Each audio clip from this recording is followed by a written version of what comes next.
Hello students, in the last video you have studied about land, soil and water, and in this video we will focus on natural vegetation and wildlife. Natural vegetation and wildlife exist only in the biosphere. In the biosphere, living beings are interrelated and interdependent on each other for survival. This life supporting system is known as ecosystem. Natural vegetation and wildlife exist only in the narrow zone of contact between lithosphere, hydrosphere and atmosphere, that is called as biosphere. So where do you find this natural vegetation and wildlife? Where lithosphere, hydrosphere and atmosphere together they are in contact, and this where they are in contact is called as a biosphere. In the biosphere, living organisms are interrelated and interdependent on each other for survival. This life supporting system is known as ecosystem. So let us talk about the wildlife. Wildlife includes animals, birds, insects as well as aquatic life forms. They provide us milk, meat, hide and wool. Insects like bees provide us honey, help in pollination of flowers and have an important role to play as decomposers in the ecosystem. The birds feed on insects and act as decomposers as well. Vulture, due to its ability to feed on the dead livestock, is a scavenger and is considered vital cleanser of the environment. So the conclusion here is wildlife, it might be a big or small. The animal might be a big or small. All are very important to maintain the balance in the ecosystem. They are all integral part to maintain the balance in the ecosystem. Now let us take about plants. Plants give shelter to the animals. They provide us with timber. They produce oxygen we breathe, protect soil, so essential for growing crops, act as shelter belts, medicinal plants and also the paper, help in storage of underground water, gives us fruits, nuts, latex, turpentine, gum, etc. So these are all what we get from the plants. Distribution of natural vegetation. How is natural vegetation distributed?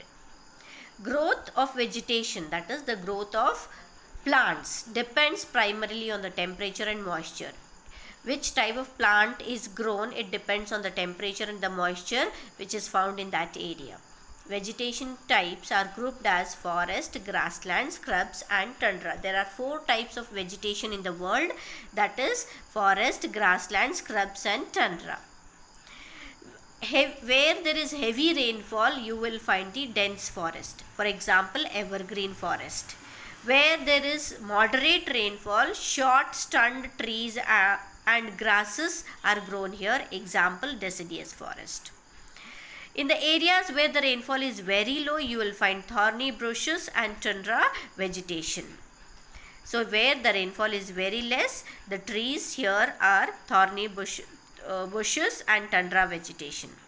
Forests are broadly classified as evergreen forest and deciduous forest, depending upon when they shed their leaves.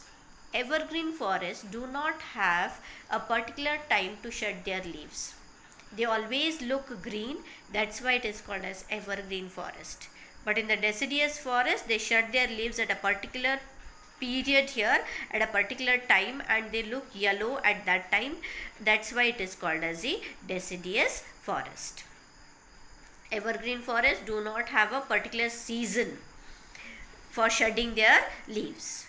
Both type of forest further classified as tropical or temperate based on their location in different latitudes. Today, there are more people in the world than there were 2 centuries back.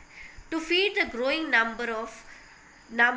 large areas of forest have been cleared to grow crops.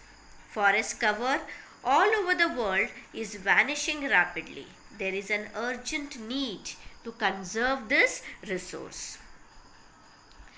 Before we move on to the conservation, let us understand why the natural resource is getting extinct. because of deforestation, because of tsunami, because of soil erosion, landslides, constructional activities. Sorry, it is activities.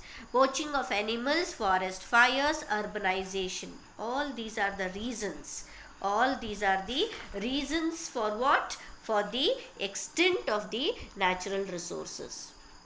The animals are poached for collection and illegal trade of hide, skin, nails, teeth, horns, as well as feathers. Some of these animals are tiger, lion, elephant, deer, black buck, crocodile, rhino, snow leopard, ostrich, and peacock. These can be conserved by increasing awareness. So, all these animals are poached for many things. So we have to focus on the conservation. To conserve these animals, natural parks, wildlife sanctuaries, biosphere reserves are made to protect our natural vegetation, plant and animal life, wildlife. Conservation of the creeks, lakes and wetlands is necessary to save the precious resource from depletion, from getting destroyed. There is a balance in the environment if the relative number of species is not disturbed. If we don't disturb the plant and animal life, there will be a balance. But human activities in several parts of the world have disturbed the natural habitats of many species. Due to indiscriminate killing, several birds and animals have either become extinct or are on the verge of extinction. So that's why we have to see that the awareness programs are there. Awareness program like social forestry and One Mahotsava should be encouraged at the regional and the community level. School children should be encouraged for the bird watch and visit nature camps so that they appreciate the habitat of varied species. Many countries have passed laws against the trades as well as killing of birds and animals.